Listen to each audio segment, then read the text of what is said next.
Hello friends, आज हम बात करेंगे कोलेस्ट्रॉल और हृदय की नलियों के ब्लॉकेजेस या प्रॉब्लम्स में क्या संबंध है, इसको डिस्कस करेंगे। इनमें से काफ़ी बातें ऐसी है जो रूटीनली डॉक्टर के डिस्कशन में आपके पास नहीं आ पाती। ऐसा नहीं है कि डॉक्टर बताना नहीं चाहते, पर इसमें कई बातें ऐसी है जो छुपी रह जाती हैं, जो आपको डिस्कस नहीं हो पाती है टाइम के अभाव की वजह से, या डॉक्टर का इंटेंशन नहीं होता कि यार इतनी डिटेल्स में आपको चीज़ें समझाएं और बैठा के अपना टाइम वेस्ट करें। तो वो सब चीज़ों की वजह से बहुत सारे फैक्ट्स जो आपके लिए जानना ज़रूरी है लेकिन मिस हो जाते हैं, आज उनको डिस्कस करेंगे।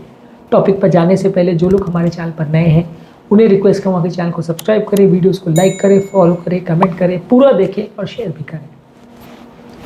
कोलेस्ट्रॉल बेसिकली कई तरीके का होता है। उसमें जो बुरा कोलेस्ट्रॉल है उसको लो डेंसिटी लाइपोप्रोटीन या LDL कोलेस्ट्रॉल बोलते हैं। जो अच्छा कोलेस्ट्रॉल है उसको HDL यानी हाई डेंसिटी लाइपोप्रोटीन बोलते हैं। बुरा और अच्छा डिसाइड इस बात से होता है कि जो नलियों में कोलेस्ट्रॉल ज़्यादा डिपॉजिट करता है वो LDL कोलेस्ट्रॉल होता है, वो आपकी सेहत के लिए बुरा है।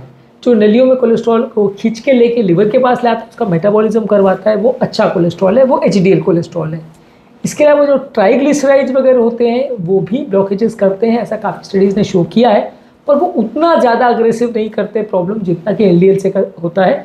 यानी कि LDL का ब्लॉकेजेस से ज़्यादा अच्छा स्ट्रॉन्ग कोरिलेशन है ट्राइग्लिसराइड के कंपेरिजन में, इसलिए हम ज़्यादा अग्रेसिवली LDL पर फोकस करते हैं, ट्राइग्लिसराइड्स पे कंपैरेटिवली हम कम फोकस करते हैं या उसको उतना अग्रेसिवली ट्रीट करने की कोशिश नहीं करते, हालांकि वो भी इंपॉर्टेंट है।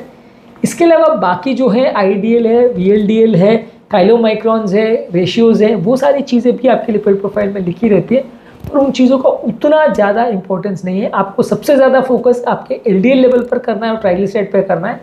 HDL यानी गुड कोलेस्ट्रॉल के बारे में पहले बहुत ज़्यादा डिस्कशन होता था, पहले बहुत ज़्यादा इस पर फोकस करते थे, लेकिन HDL कोलेस्ट्रॉल के बारे में आजकल उतना ज़्यादा फोकस नहीं होता। उसका कारण ये है कि HDL कोलेस्ट्रॉल के लिए काफ़ी दवाइयाँ बनाई गई, काफ़ी ऐसे ट्रायल्स किए गए जहाँ पे आर्टिफिशियली अलग अलग तरीक़ों से उन्होंने HDL कोलेस्ट्रॉल को बढ़ाने का प्रयास किया, लेकिन आर्टिफिशियल तरीके से कोलेस्ट्रॉल बढ़ाने से HDL बढ़ तो गया, लेकिन पेशेंट का मृत्यु दर उससे कम होने के बदले बढ़ गया। इनफैक्ट पेशेंट को कोई फ़ायदा नहीं मिला। तो फाइनली जितनी भी दवाइयाँ आज तक इंट्रोड्यूस की गई वो ज़्यादातर LDL यानी बैड कोलेस्ट्रॉल को कम करने के लिए या ट्राइग्लिसराइड्स को कम करने के लिए दी जाती हैं। HDL के लिए बहुत ज़्यादा दवाइयाँ अवेलेबल नहीं हैं, और जो आती भी हैं वो कुछ खास फ़ायदा नहीं कर पाती हैं। तो इसलिए आजकल HDL पर उतना ज़्यादा फोकस नहीं होता, क्योंकि वो दवाइयों के हिसाब से एक तरह से यूजलेस पाया जाता है कि उसमें आप कुछ कर नहीं सकते। HDL लो है, हाई है, आपको लाइफस्टाइल मॉडिफिकेशन ही करना है। बहुत ज़्यादा दवाइयों के हिसाब से इसमें ऑप्शंस नहीं है, दवाइयाँ जो है भी वो फ़ायदा नहीं करती हैं। इसके अलावा हृदय की नलियों में कोलेस्ट्रॉल जमा होने की प्रोसेस को एथेरोस्क्लेरोसिस बोलते हैं। धीरे धीरे करके कोलेस्ट्रॉल लेवल जमा होता है नलियों में, पर हर व्यक्ति जिसको कोलेस्ट्रॉल है उसको ब्लॉकेज हो ही जाएगा ऐसा कोई ज़रूरी नहीं है, और हर व्यक्ति जिसको ब्लॉकेज है उसका कोलेस्ट्रॉल लेवल ज़्यादा होगा ऐसा भी ज़रूरी नहीं है। ये एक डायरेक्ट या इनडायरेक्ट मार्कर है जो ज़्यादा होने से आपको इंडिकेट करता है कि ब्लॉकेज होने का चांस ज़्यादा है। जिसको जितना ज़्यादा कोलेस्ट्रॉल है उसको होने का चांस ज़्यादा है, पर हर व्यक्ति को होगा ऐसा कोई भी ज़रूरी नहीं है, और सिर्फ कोलेस्ट्रॉल ज़्यादा आ गया मतलब आपको ब्लॉकेज ही आ गया, वैसा भी कोई ज़रूरी नहीं है। तो इसलिए इस चीज़ों को भी कॉन्सेप्ट समझने की ज़रूरत है कि कोलेस्ट्रॉल और ब्लॉकेजेस में सिग्निफिकेंट रिलेशन ज़रूर है, लेकिन सिर्फ यही चीज़ इंपॉर्टेंट है और सिर्फ कोलेस्ट्रॉल पर ही फोकस करना ऐसा नहीं है। और भी बहुत सारी चीज़ें, और खासकर हेल्दी लाइफस्टाइल पर फोकस करना उससे भी ज़्यादा ज़रूरी है। इसके अलावा एक गुड कोलेस्ट्रॉल और बैड कोलेस्ट्रॉल के बीच में आपको थोड़ा बैलेंसिंग भी करना पड़ेगा। LDL को कम करना ज़रूरी है, HDL को बढ़ाना ज़रूरी है। ये दोनों का एक अप्रोप्रिएट बैलेंस जो कि रेशियोज़ में कई बार डिफाइंड होता है, अगर इसको प्रॉपरली मैनेज नहीं करते तो उससे भी थोड़ा बुरा होता है। आपको कोशिश ये करनी है कि HDL यानी गुड कोलेस्ट्रॉल बढ़े, ट्राइग्लिसराइड और बैड कोलेस्ट्रॉल कम हो, और उनका आपस में जो बैलेंस है वो मेंटेन रहे। किसी को बहुत बढ़ा देना और किसी को बहुत कम कर देना ऐसा बहुत ज़्यादा फायदेमंद नहीं होता है। इसके अलावा आपको ये भी समझने की ज़रूरत है कि कोलेस्ट्रॉल वैल्यूज़ में इंडिविजुअल वेरिएशंस बहुत होते हैं। जेनेटिक की वजह से, लाइफस्टाइल की वजह से, डाइट, बहुत सारे फैक्टर्स की वजह से आपका ब्लड कोलेस्ट्रॉल लेवल वेरिएशन होता है। हर व्यक्ति को दवा से भी कितना रिस्पॉन्स आएगा इसमें भी बहुत वेरिएशन होता है। यानी कि हर व्यक्ति को जिसका कोलेस्ट्रॉल लेवल LDL 120 है वो 80 में लाने के लिए सेम डोज दवा लगेगी ऐसा कोई ज़रूरी नहीं है। हर व्यक्ति में वेरिएशंस होते हैं, और सेम डाइट खाने वाले घर के 10 व्यक्ति हैं, सबको अलग अलग कोलेस्ट्रॉल वैल्यूज़ आ सकती हैं। इसका मतलब सिर्फ एक फैक्टर से गवर्न नहीं होता, बहुत सारी चीज़ें इन्फ्लुएंस करती हैं। हर व्यक्ति का लाइफस्टाइल, हर व्यक्ति का रहन सहन, खाने पीने का तरीका, ज़िंदगी जीने का तरीका, स्ट्रेस का लेवल्स, जेनेटिक फैक्टर्स, बहुत सारी चीज़ें डिसाइड करेंगी कि आपका एक्चुअल कोलेस्ट्रॉल कितना रहेगा। हाँ, ये ज़रूरी है कि 80% जो कोलेस्ट्रॉल बनता है वो लिवर में बनता है, तो इसलिए सब लोग का सिर्फ डाइटरी चीज़ों को चेक करने से या सब लोग का खाली जेनेटिक फैक्टर पर फोकस करने से सब बात सॉल्व नहीं हो जाएगी। बहुत सारा कोलेस्ट्रॉल लिवर में ही बनता है, तो इसलिए कोलेस्ट्रॉल वैल्यूज़ पर फोकस करना ज़रूरी है, लेकिन ओवरऑल ये सब चीज़ों पर फोकस करना साथ में एक साथ ज़रूरी है, ताकि कोई चीज़ें छूट ना जाए, कोई रिस्क फैक्टर बच ना जाए। इसके अलावा कोलेस्ट्रॉल कम करने की जो मेडिसिन है स्टैटिन, वो एलडीएल कोलेस्ट्रॉल को कम करती है सबसे ज़्यादा। ट्राइग्लिसराइड भी थोड़ा कम करती है, पर एलडीएल पे ज़्यादा इफेक्ट है। ये दवा कोलेस्ट्रॉल को कम करती है, लेकिन इसके अलावा भी इसके बहुत सारे बेनिफिट है, ये आपको समझना ज़रूरी है। स्टैटिन से कोलेस्ट्रॉल को कम करती है, ये एक इनडायरेक्ट मार्कर है कि उससे बेनिफिट हो रहा है, लेकिन स्टैटिन्स में वही बेनिफिट ऐसा नहीं है। क्योंकि कई बार क्या होता है कि पेशेंट का कोलेस्ट्रॉल वैल्यूज़ नॉर्मल आ जाता है स्टैटिन लेने के बाद, और पेशेंट बोलता है कि सब ये तो नॉर्मल आ गया, अभी डोज क्यों हाई दे रहे हैं, डोज कम कर दिए, मेरा तो कोलेस्ट्रॉल कम हो गया है।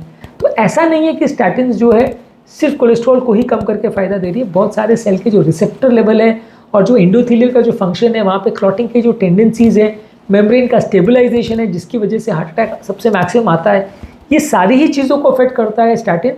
सिर्फ कोलेस्ट्रॉल को कम करता है ऐसा नहीं है। यही कारण है कि जब डाइटरी कोलेस्ट्रॉल के बारे में बहुत सारे इंटरनेशनल गाइडलाइंस बोलते हैं कि डाइटरी कोलेस्ट्रॉल से बहुत ज़्यादा आपके कोलेस्ट्रॉल वैल्यूज़ पर फ़र्क नहीं पड़ता है, तो इसलिए स्टैटिन्स को लेने का कोई मतलब नहीं है। तो वैसा नहीं है। स्टैटिन्स ने अपना सारे स्टडीज़ में साबित किया है कि वो फ़ायदा करता है, पर फ़ायदा करने का तरीका सिर्फ कोलेस्ट्रॉल को कम करना है ऐसा नहीं है। फ़ायदा करने के तरीके और भी बहुत सारे हैं, जिसको समझ के हमें स्टैटिन्स की इंपॉर्टेंस को समझना ज़रूरी है। स्टैटिन बेसिकली रोज़ोवास्टैटिन, एटोरवास्टैटिन, सिम्वास्टैटिन, प्राइवास्टैटिन, पिटवास्टैटिन, ये सारे जो स्टैटिन मॉलिक्यूल्स आते हैं, ये ज़्यादातर जो है इनके काम करने का बहुत ज़्यादा अलग तरीके होते हैं। तो इसलिए खाली ये सोच लेना कि क्योंकि कोलेस्ट्रॉल वैल्यूज़ नॉर्मल है तो स्टैटिन की ज़रूरत नहीं है, या स्टैटिन कोई फ़ायदा नहीं करेगा, ऐसा नहीं है। वो फिर भी अपना फ़ायदा करता है और हाई डोज में देने में ज़्यादा फ़ायदा करता है। इसके अलावा एक और चीज़ समझने की ज़रूरत है कि कोलेस्ट्रॉल वैल्यूज़ नॉर्मल होने के बावजूद भी नलियों में अगर सूजन या इन्फ्लेमेशन हो और HSCRP वैल्यूज़ अगर ज़्यादा हो तो भी हार्ट अटैक आ सकता है। ये एक और इम्पॉर्टेंट मार्कर है जिसको समझना ज़रूरी है। काफ़ी स्टडीज़, इनफैक्ट सबसे बड़ी एक जुपिटर ट्रायल करके स्टडी थी, उसने ये साबित किया था कि अगर कोलेस्ट्रॉल वैल्यूज़ व्यक्ति में नॉर्मल भी है, उसके बावजूद भी अगर HSCRP ज़्यादा है तो उनको लॉन्ग टर्म हार्ट अटैक्स और प्रॉब्लम्स आने का चांस ज़्यादा है। तो उस पर भी वर्क करना है, इन्फ्लेमेशन पर भी वर्क करना है। बहुत सारी चीज़ें ऐसी हैं जो हमारे बॉडी के इन्फ्लेमेशन को कम करने पर मदद करती है, उस पर हमने ऑलरेडी वीडियोज़ किए हैं, आप उन्हें चेकआउट करिए। पर सिर्फ कोलेस्ट्रॉल पर फोकस करें ऐसा ज़रूरी नहीं है, ऐसा हमेशा सक्सेसफुल होगा ये अप्रोच, ये ज़रूरी नहीं है। आपको बॉडी के इन्फ्लेमेशन पर भी फोकस करना है, कोलेस्ट्रॉल पर भी फोकस करना है, और साथ में फोकस करना है आपकी डाइट पर और आपकी लाइफस्टाइल पर। अब अगर हम ये कह दें कि 80% कोलेस्ट्रॉल तो लिवर में बनता है, तो डाइट और एक्सरसाइज पर क्यों फोकस करना है, फिर तो मतलब ही नहीं है। तो ऐसा नहीं है, डाइट और लाइफस्टाइल चेंजेस करने से आपका बॉडी का इन्फ्लेमेशन भी कम होता है, कोलेस्ट्रॉल में भी 10-20% तो फ़र्क होता ही है। इसके अलावा बहुत सारे और फैक्टर्स हैं, मोटापा बढ़ना, डायबिटीज़ बढ़ना, इंसुलिन रेजिस्टेंस बढ़ना, ब्लड प्रेशर बढ़ना, स्लीप एपनिया के रिस्क फैक्टर्स, वो सारी ही चीज़ों में मदद मिलती है यदि आप अपना डाइट और लाइफस्टाइल को चेंज करोगे। तो डाइट लाइफस्टाइल पर भी फोकस करना बहुत ज़्यादा ज़रूरी है, क्योंकि ये चीज़ें भी उतनी ही इंपॉर्टेंट है जितना आपका कोलेस्ट्रॉल वैल्यूज़ है और जितना आपका बॉडी के हार्ट अटैक वगैरह में होने के में बाकी रिस्क फैक्टर्स का रोल है। तो ये सारी चीज़ें कई बार डॉक्टर के साथ डिस्कशन में आपकी छूट जाती हैं, मिस हो जाती हैं। डॉक्टर्स कई बार आपको बताना चाहते हैं लेकिन टाइम की वजह से नहीं बता पाते हैं, या इतना डेप्थ डिस्कशन आप में पॉसिबल नहीं हो पाता क्लिनिक सेटिंग्स में। तो ये चीज़ें आपको जानना ज़रूरी है ताकि एक बेसिक अंडरस्टैंडिंग डेवलप हो और आप कोलेस्ट्रॉल को अच्छी तरह से समझ पाएँ कि ये कॉन्सेप्ट है क्या। इसके अलावा भी कोलेस्ट्रॉल संबंधित हमारे चैनल पर बहुत सारे वीडियोज़ हैं, आप उसे भी देखेंगे तो थोड़ा बेसिक आइडिया आपको मिलेगा। उम्मीद करूँगा कि आज के टॉपिक में कुछ नई बातें जानने को मिली होगी। जो लोग हमारे चैनल पर नए हैं उन्हें रिक्वेस्ट करूँगा कि चैनल को सब्सक्राइब करें, वीडियोज़ को लाइक करें, फॉलो करें, कमेंट करें, पूरा देखें और शेयर भी करें।